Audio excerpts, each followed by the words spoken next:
எனக்கு எனக்கு சிபிஎஸ்சி ₹1 கொடுக்கல. எனக்கு எப்படி குடும்பத்தை ஓட்டுறது?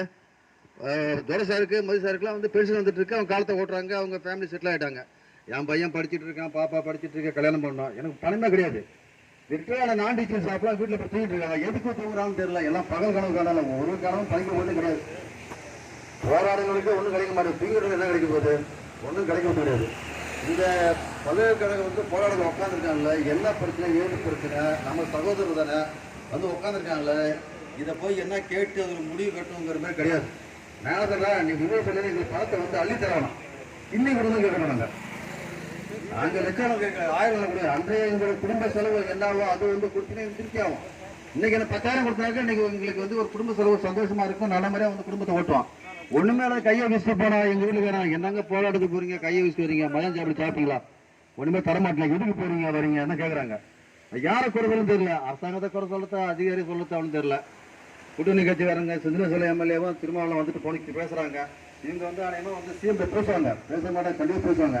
சிஎம் வந்து காவல வாங்குறாரு இல்லையா, அந்த செக்ரட்டரி சமயமூர்த்தி அன்னைக்கு திருமாவளம் காட்டினார், மெசேஜ் அனுப்பியிருக்க மாதிரி காட்டினார். சமயமூர்த்தி காவல் வாங்குறாரு இல்லையோ, சீஃப் செக்ரட்டரி காவல் வாங்குறாரு இல்லையோ, என்ன பிரச்சனை ஏது பிரச்சனை, அவங்களுக்கு கிடைக்க வேண்டிய பணம் தானே. நம்ம எதுவுமே அதிகமாக கேட்கல.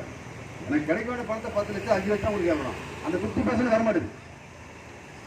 அதெல்லாம் என்ன கிடையாது. போராட்டம் வந்து தொடர்ந்து போட்டுட்டு இருக்கோம். இப்போ தனியார் மணிக்கு நம்ம போராட்டம் வந்து ஆடியோ ஆஃபீஸ் போகிறோம். ஆடியோ ஆஃபீஸ் போயிட்டு அடுத்து கலெக்டர் ஆஃபீஸ். அதான் உண்மை. இது நிறைய பேருக்கு வந்து இந்த போராட்டம் தெரியவில்லை. இந்த போஸ்ட் இங்கே விட்டு பஸ் ஸ்டாண்டில் விட்டுங்க, கிராமத்தில் விட்டுங்க, எல்லாருக்கும் ரீச் ஆகணும். ஃபஸ்ட்டு ரீச் ஆகணும். எல்லாருக்கும் தெரியலையா, யார் வந்து வராமல் இருந்தால் அவங்க கூட தான் விட்டுங்க மாதிரி போஸ்ட்டு. இது எல்லாமே தெரியணும். நம்மளும் வந்து எல்லாம் நம்பர் வாங்கி கனெக்ட் பண்ணி பேசுவோம், எல்லாத்தையும் அனுப்பிவிடுவோம். இதெல்லாம் ஒரு முக்கியமான பிரச்சனை. இது வந்து தீர்த்து இது வந்து நம்ம வந்து போராட்டத்துக்கான ஒரு தளம் அமைச்சிட்டோம். இந்த தளத்துக்கு வந்து பேஸ் வந்து துரை சார், மோடி சார், குமரவேலு, காமராஜ் தான். நான் வந்து 4 பில்லர்ஸ், 4 தூண்கள் நாம வச்சிங்க. 4 தூண்கள் நமக்கு மதி சார், துரை சார், காமராஜ், தம்பி குமரவேலு, இவங்களை பேச தான் போயிட்டு நம்ம பேச வந்து நல்லா பேச போயிட்டோம். அதிக பூமாவில் உட்காந்துட்டோம். கூட ஆயிடுச்சு, நம்ம கேட்கறதுக்கு ஆள் கிடையாது. உட்காந்துருப்போம் 100 நாள் உட்காந்துருப்போம். என்ன சார் பண்ண போகிறோம்? நம்ம என்ன மயக்க அடிச்சு விட கிளம்பி இருக்கோம். ஆஸ்பத்திரி வந்து போடுறது பக்கத்து ஆஸ்பத்திரி இருக்கு, எல்லாம் நம்ம செய்ய போகிறோம். இது ஏன் வந்து இந்த செய்தி சேர்க்க மாட்டோம்னு ஒன்றுமே புரிய மாட்டேது. பாப்பா நான் திரும்ப வந்து நம்ம வந்து உங்களோட பாராளுமன்ற சட்ட உறுப்பினர், அரசு அதிகாரிகள்லாம் பார்த்து திரும்பி வந்து ரிஜிஸ்டாரை பார்ப்போம், எல்லாரையும் பார்த்து அந்த அம்மா அலுவலி மாற்றத்தை பார்ப்போம், நம்ம பிரச்சனை சொல்லுவோம், எங்களுக்கு ரொம்ப கஷ்டமாக இருக்குன்னு சொல்லி பார்ப்போம். அப்படின்னா மதி சார் ஆரம்பத்தில் அம்மா பீரியடில் போன மாரி சென்னை போக வேண்டியது அந்த சூழ்நிலை வந்துடும் போட்டுருக்கு. போய் வருவோம், என்ன பண்ண போகிறோம்? ஒன்றுமே கிடையாது. யார் எவ்வளோ போகிறோம்? சின்ன பிள்ளை எவ்வளோ போகிறா? பசங்க எல்லாம் கல்யாணம் பண்ணி எல்லாம் செட்டில் ஆகிடுச்சு.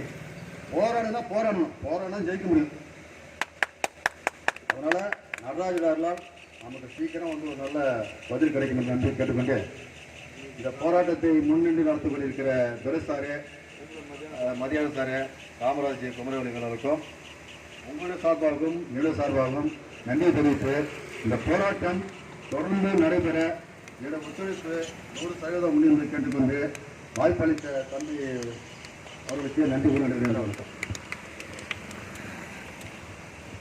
தமிழர்களுக்கு நன்றியை பாராட்டுகிறோம்.